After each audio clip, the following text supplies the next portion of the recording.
Hi, everyone. Thanks for tuning in. This is Chelsea from the Wilmette Institute, and I'm here with Daria Barazandeh, who's going to be talking today with us about helping protect our children against the influence of pornography.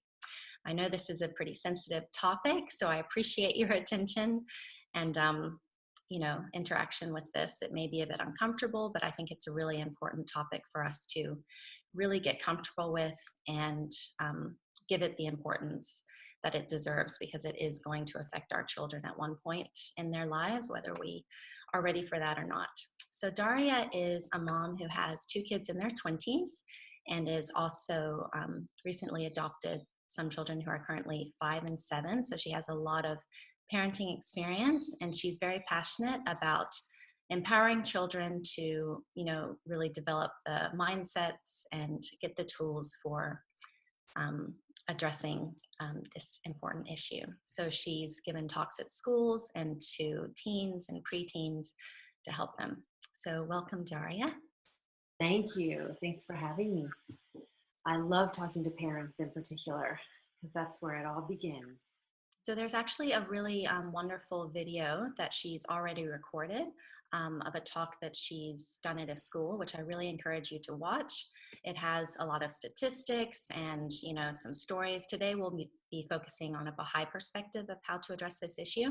But if you can even pause this video, I'll have the link below and watch that first. That will give you a really good foundation for kind of understanding and coming at this issue.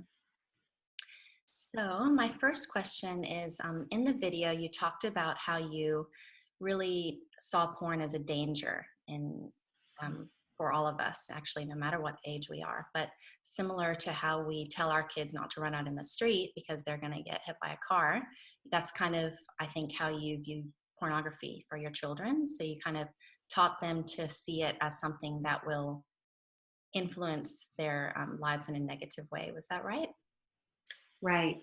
Yeah, I believe in harnessing fear in a healthy way with our children. And I know that whenever we're talking about the issue of sexuality and you start talking about fear, people often get into a kind of defensive posturing because they immediately think you mean something about shame, or you mean you're speaking about shame.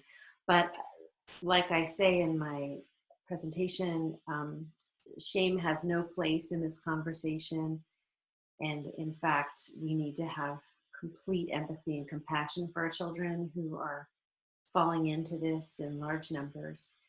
And so I just think it's important to teach them to fear it in a really healthy, appropriate way, the same way that we tell them to fear running out in the middle of the street and getting hit by a car, or to fear getting into a car when someone's been drinking or doing drugs, or any of the different things that we teach children about with fear. Because when a person is exposed to pornography, they can never unsee it.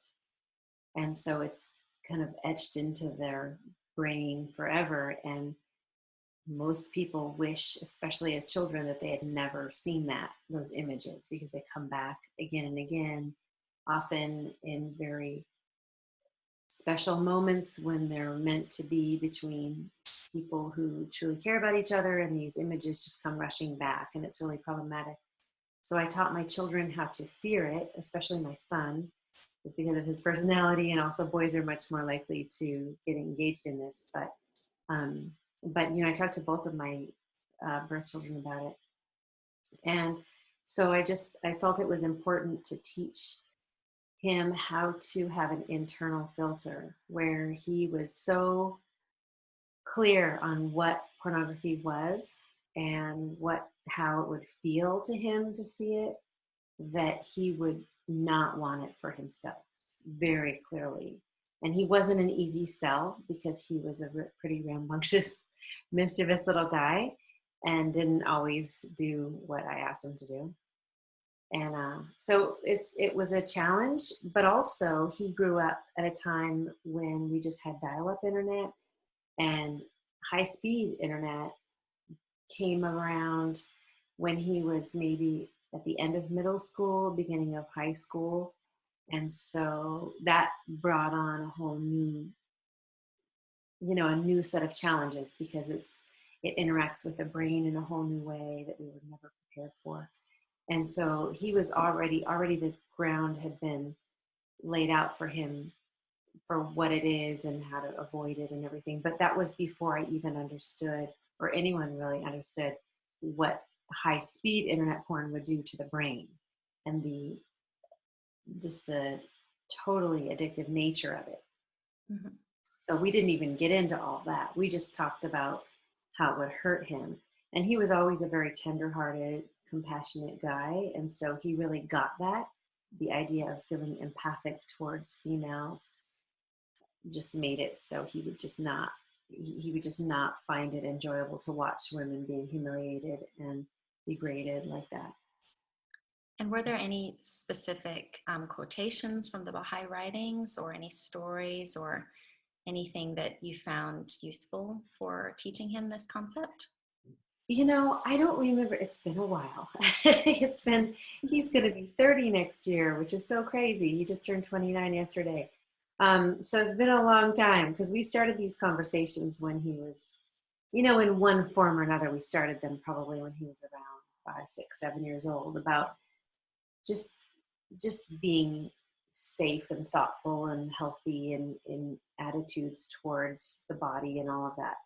So I don't remember specifically prayers, but when you have a Baha'i culture in your home, Mm-hmm. there are certain fundamental conversations you have with your kids about respecting others and like the purity of your heart, having a chaste heart and mind and Mm-hmm. spirit. And it's not, chastity isn't just about actually having sex. It's about what's happening in your mind. And it's much deeper than that. And so in having all of those conversations and reading the writings about everything to do with chastity and purity and just being a solid, healthy human being, it all kind of comes around and is a part of that. So, I mean, there are some quotes that I've used in my presentations, though, Mm-hmm. to share with people that I think are very relevant because now that I give presentations, I'm actually being very much, what would I say? Like I'm just kind of like going really deep into researching it and kind of giving it a whole well-rounded perspective. Whereas with my kids, it was just like we'd sit down and talk about it over dinner, or it wasn't as like Right. academic, or I don't know how you refer to it, but like planful. It wasn't like a course I was teaching them. Right. So yeah, but there are some beautiful quotes if you want me to share. And this is one that I talk to my kids about a lot, just in everyday conversation. And that's this one by Abdul Baha. It says, "Ye must conduct yourselves in such a manner that ye may stand out distinguished and brilliant as the sun among other souls. Should any one of you enter a city, he should become a center of attraction by reason of his sincerity, his faithfulness and love, his honesty and fidelity, his truthfulness and loving kindness towards all the peoples of the world, so that the people of that city may cry out and say, this man is unquestionably a Baha'i, for his manners, his behavior, his conduct, his morals, his nature, and disposition reflect the attributes of the Baha'is." And so this is something that I talk to my children about a lot, that I really encourage all people to talk to their children about. And that is this idea that we don't want to blend in with the crowd. We don't want to be like everyone else. We don't want to be one of the gang. So I told my son in particular, because I feel like this is much harder on boys. I mean, boys and girls have different things to deal with, but with my son in particular, I focused a lot on how he was going to have a lot of days where he was going to feel lonely, Mm-hmm. very, very lonely. And he was always a really kind of like social, gregarious guy, wanted to be in the center of everything. He was a comedian by nature, always getting in trouble at school for being silly, cracking jokes and kind of in the center of things. So it's not that he was off on the sidelines in a corner somewhere, but he was actually really a vibrant, energetic person. So he wanted to be in the center of things, but I would tell him over and over again he was going to feel lonely because he was going to be different, and he wasn't going to just go along with a crowd. So we happened to live in a neighborhood from like late elementary all through middle school and up through a little bit of high school, where it was a big neighborhood full of kids, and we had our home be kind of like the fun place. So all the kids would kind of congregate at our house most of the time, but some of the times they didn't, especially as they got a little bit older. And at some point in middle school, he came home and he was really, really upset and just crying. And I don't know if I shared this story before, but I apologize if I shared it before. But he came home crying, really like his heart was really broken. And he said, well, I guess I don't have any friends now. And I said, what do you mean? And he said, well, I kept telling the boys across the street that if they keep saying nasty things about girls, that I can't hang out with them. And I said, oh my goodness, that's so wonderful. Like, I was so proud of him that he would do that, because it meant so much to him to be the fun guy. And he said, I just don't have any friends. And so this was in 8th grade, and he stepped away from his peer group. And so he went into high school without having a core group of friends. And it was purely because they were saying nasty things about girls, and he just wouldn't stand for it. And I was so proud of who he was, because we are never more vulnerable or insecure than when we're 12 or 13 years old. Yeah. And he just was like, I just can't sit and listen to this. So that's what I'm talking about. Like, this idea that the Guardian talks about this a lot. Abdul Baha talks about this a lot, about distinguishing yourself amongst the people and not just going along with the crowd, being a sheep, however you want to refer to it, but like, we need to step forward and be different. And right now in the world of porn, well, in society, porn, especially among young men, is looked at in a funny way. And it's looked at as like, haha, they like rib each other. And it's a lot in popular culture and in sitcoms, people joke about like, oh, he's just going to go home and watch porn and call it a night. Like, it's a funny thing. But when you start looking at what porn really is, it's actually not funny at all. Like, there's just nothing funny about it. It's very disturbing. Although I do try to put humor in my presentations, just because it's such an uncomfortable thing. But I do put humor in there. But porn itself is not funny. And I think these boys make it into a joke because there's some amount of discomfort, and they're all really insecure and want to seem like a man and all that. So for one of the guys to step forward and say, hey, that's just not cool, or want to talk about it, it's a really big deal. And they're putting their reputation on the line, as I don't know what you would call it, but they're just, they're really risking socially to go out on a limb and say, that's not okay with me. So I think it's an important thing to really instill in our kids that you don't want to just go along with the crowd. You need to step forward and think for yourself and make decisions about what's right and what's okay, and help influence society rather than being a follower. Right. Definitely. I think one of the things that I got out of your talk was the idea that children are actually growing up with this now. Like, in the generations before, even if they had access to some sort of porn, it would have been pictures or, something that wasn't as kind of high speed and addictive as everything that's available now. And to imagine your mind being molded by that from a young age, I think you were saying in the apps that children download, there might be little advertisements here and there. So I think it's really dangerous if we as parents don't take this really seriously and prepare them from a young age by talking about it and helping them to identify what it is, so they aren't just passively consuming it, really.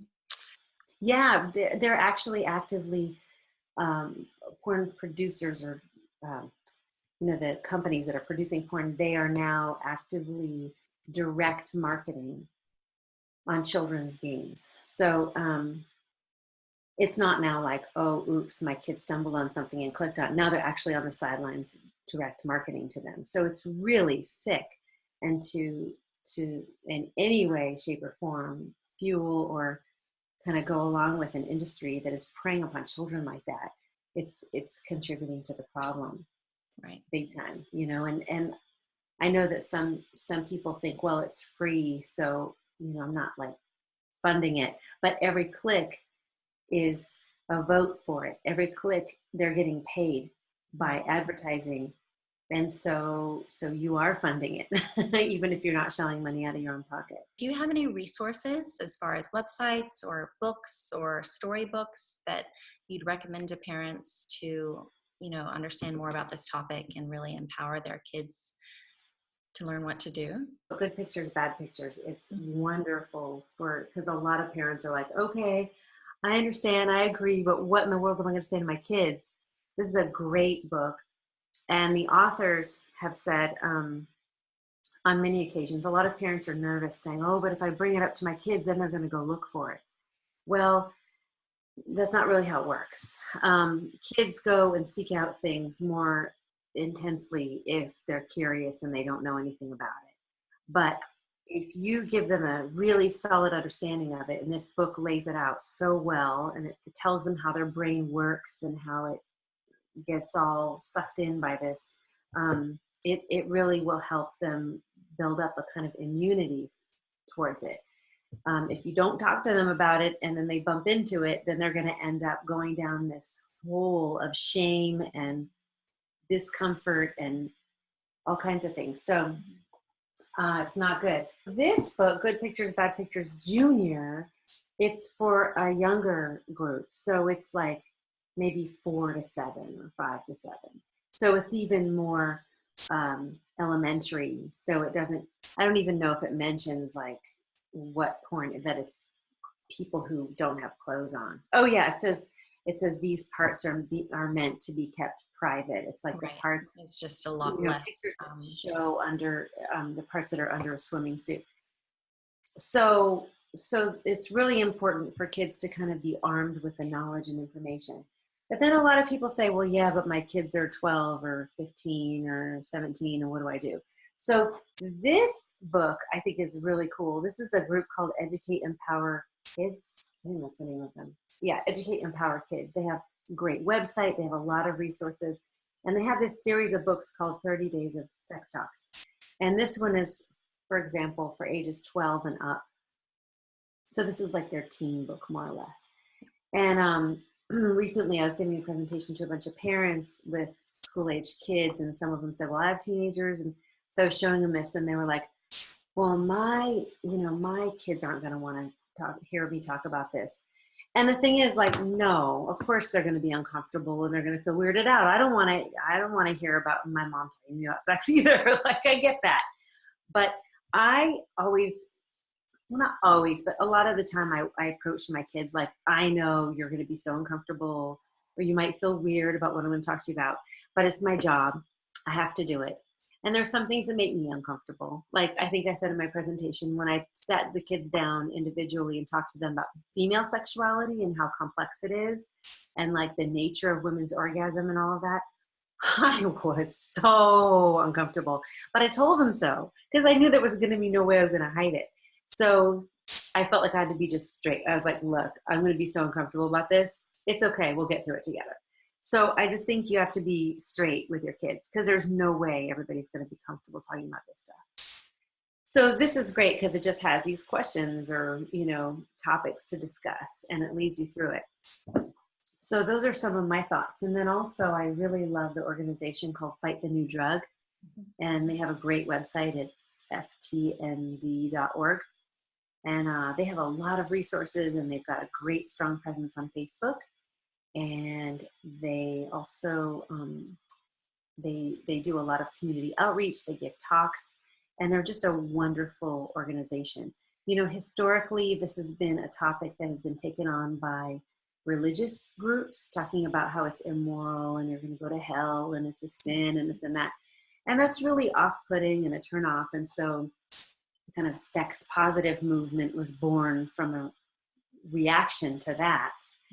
And so there's a large contingent of people in the world who consider themselves very liberal and kind of anti-religion. And so they see porn as a kind of vehicle, or just like an appropriate outlet for sexuality, Mm.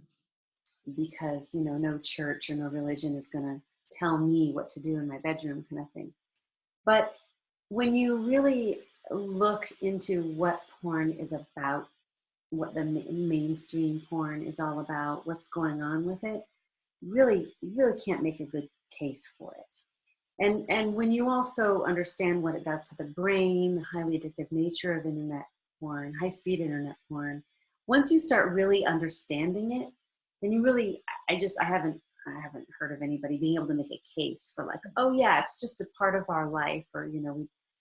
So I say that because if parents feel that it's acceptable for them to be consuming it, it's going to be a hard thing for them to really go strong with empathy, compassion, love, understanding, and yet a stern warning about what's ahead.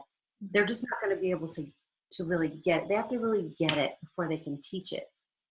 So so that's why. So this 30 days of sex talks is not exclusively about porn, but it talks about kind of everything. And so you really got to get into all this stuff for your kids to feel like they can talk to you about anything.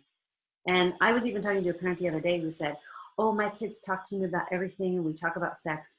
And she's got a boy who's 14, 15. And I said, have you talked to him about porn? And she said, no, I'm sure he hasn't seen it because he would have talked to me about it. And I said, nope, nope. You can talk to your kids about sex and they can feel comfortable talking to you about sex, but porn is another matter. Yeah.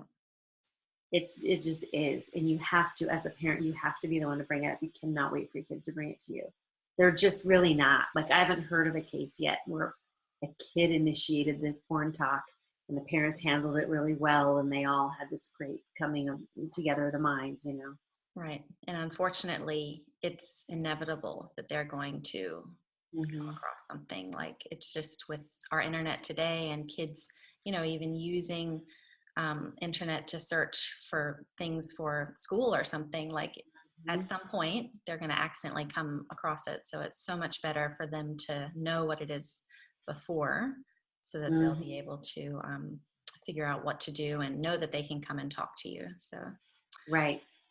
There's another great resource. I actually have a list of resources that I'd be happy to share, but one of them, we just did a screening of this film that's just come out called Over 18.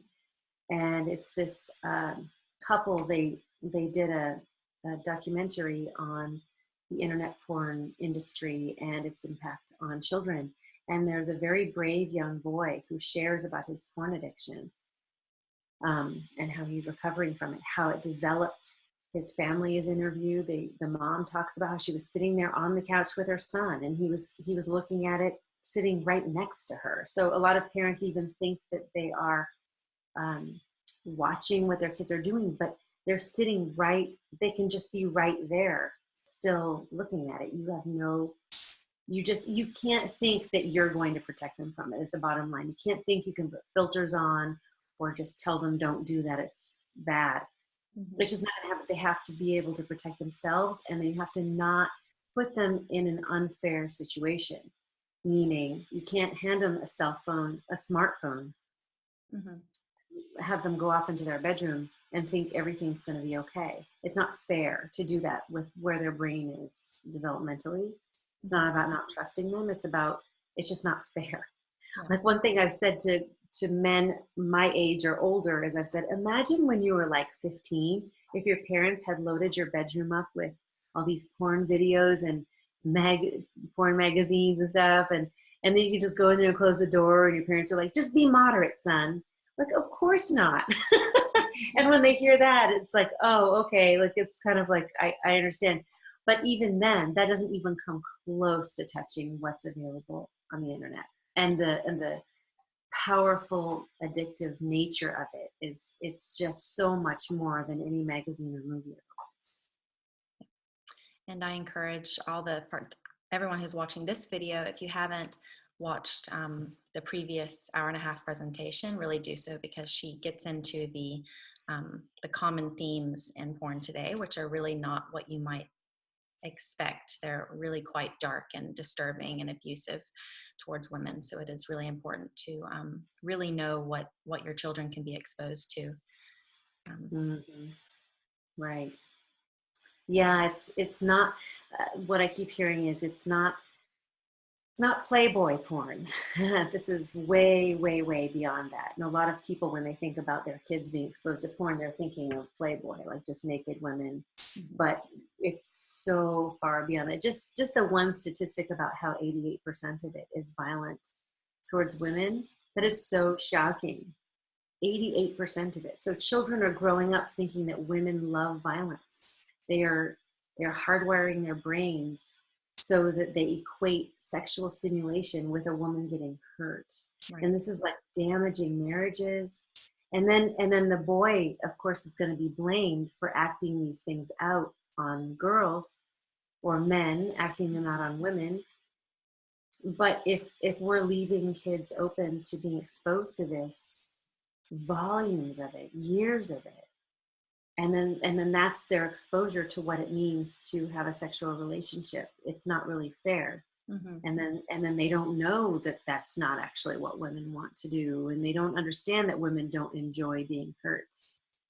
So it's just really a very sad setup. I believe the whole porn industry is kind of setting our kids up and setting society up for failed, sad relationships. So I do have another quote that I Okay. can share that is also relevant. Um,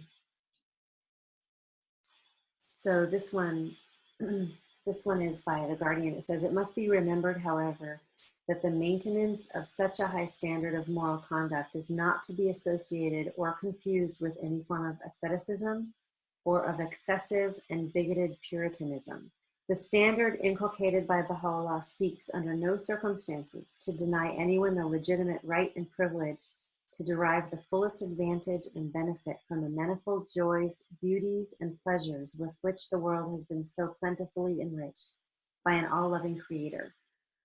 Should a man," Baha'u'llah himself reassures us, "wish to adorn himself with the ornaments of the earth, to wear its apparels, or partake of the benefits it can bestow, no harm can befall him, if he alloweth anything whatever to intervene between him and God.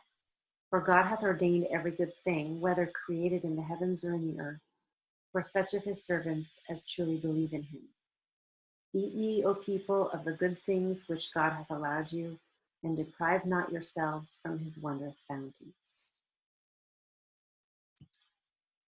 So I really like that, because it's kind of in a poetic, beautiful way talking about how we should be able to enjoy our sexual experience in our lives, but that's not, porn is not sex. That's a corruption and a degradation of our humanity. And so it's taking away.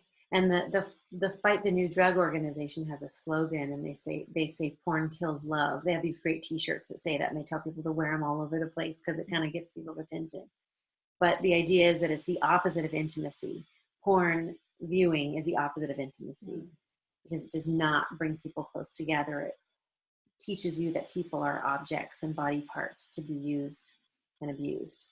And that's just the opposite of what we are told by Baha'u'llah, that we are noble noble beings. And this is like definitely taking us Yeah. on a different path. So as we raise our children and we have these conversations about these quotes, it all is, it's all part of the same thing about respecting ourselves and respecting others, and the beauty of life and the beauty of the relationship between people. And this just takes away from that. Yes, that is so true. As far as this whole concept in society today that boys will be boys, I know you've mentioned this. Can you share, like from a Baha'i perspective, why we shouldn't kind of think that this is an okay kind of mindset to treat our sons with? Really, we're doing our sons a disservice by lowering the bar so much for them. We really need to speak to their higher nature. And yes, they do have this intense sexual energy that visits them in adolescence, and we need to teach them about that before it comes and packs a punch and knocks them down. They need to be aware that it's coming and that it is something that they need to learn to manage, and it's a part of their character development, and it's natural, and there's nothing wrong or dirty about them.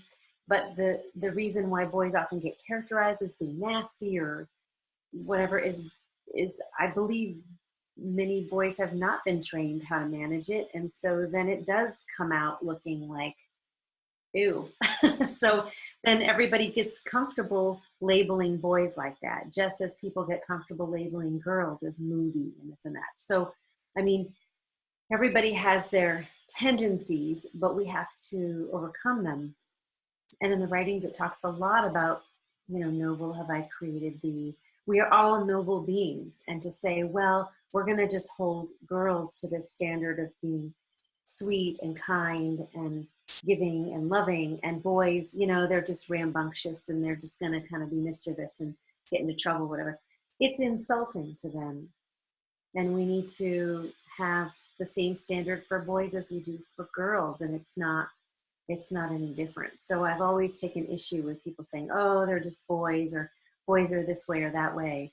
It's just not a helpful thing. And I think if boys and girls understand where each other are developmentally as they're going through their adolescence and teen years, they can be more respectful of each other, so that boys aren't saying, oh, she's probably on her period, she's moody, but he'll understand what's happening with her physiologically, why girls often, especially in those years, go through roller coasters of emotions within a few minutes.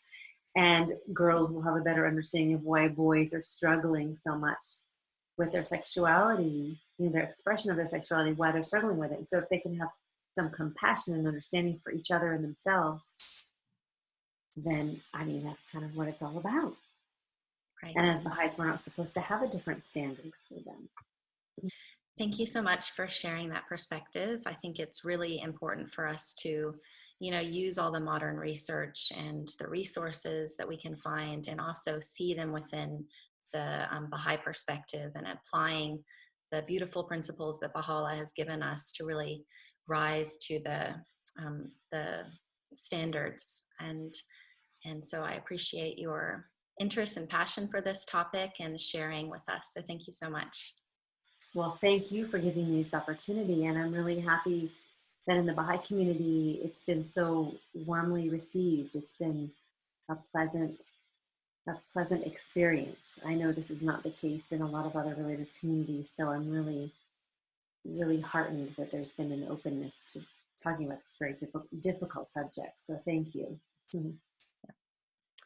And if you are interested in learning more about this topic, then feel free to check out the links that we'll post below. Thanks.